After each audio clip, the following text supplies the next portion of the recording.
कि मैंने ज़िंदगी में सफ़र बड़े किए हैं। मुझे बहुत अरसा पहले खतीब मिल्लत अल्लामा अताउल मुस्तफ़ा जमील साहब कहने लगे, पीरों के उर्स में कम जाया करो। मैंने उनसे कहा, हुजूर क्यों?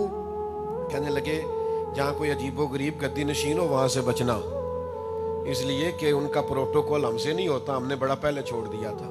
मैं आपको खुद से बताता हूँ, मैं खानकाही आदमी, मैंने खानका नाम लिखा हुआ है, लेकिन आप सारे जानते नहीं कि मैं आपको हाथ चूमने से भी मना करता हूँ। मैंने जुमे वाले दिन कई दफा आपसे अर्ज नहीं किया कि मैं जब आऊं तो खड़े ना हुआ करें। मैंने दोस्तों से कहा है कि गली गली में आपने खानका बनानी है, लेकिन वहां खुलाफा नहीं बिठाने, खुदाम बिठाने, तरीकत का असल रूप लेके आना है।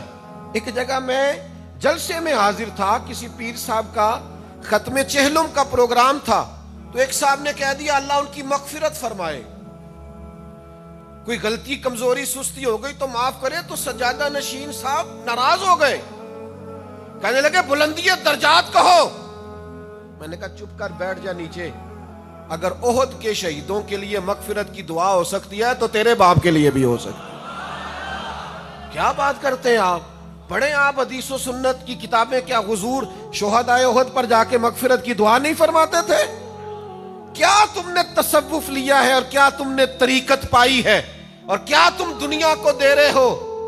तुमने अपनी कब्रों को महरूम कर लिया है कि कोई तुम्हारे लिए दुआए बख्शिश भी ना कर सके, दुआए मगफिरत भी ना कर सके।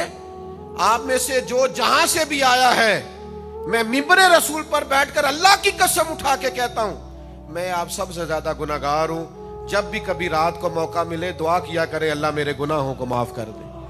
कह रहा हूं मैं आपसे, बाहर निकले, आप असल की तरफ आए, हकीकत का सफर करें।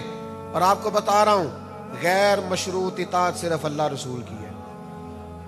पीर की बात मशरूत माने, शरीयत के दायरे में हुक्म दे तो माने, दायरे से बाहर समझ में आए तो ना माने। वालिद साहब की, उस्ताद साहब की, किसी की भी गैर मशरूत फरमाबरदारी नहीं है।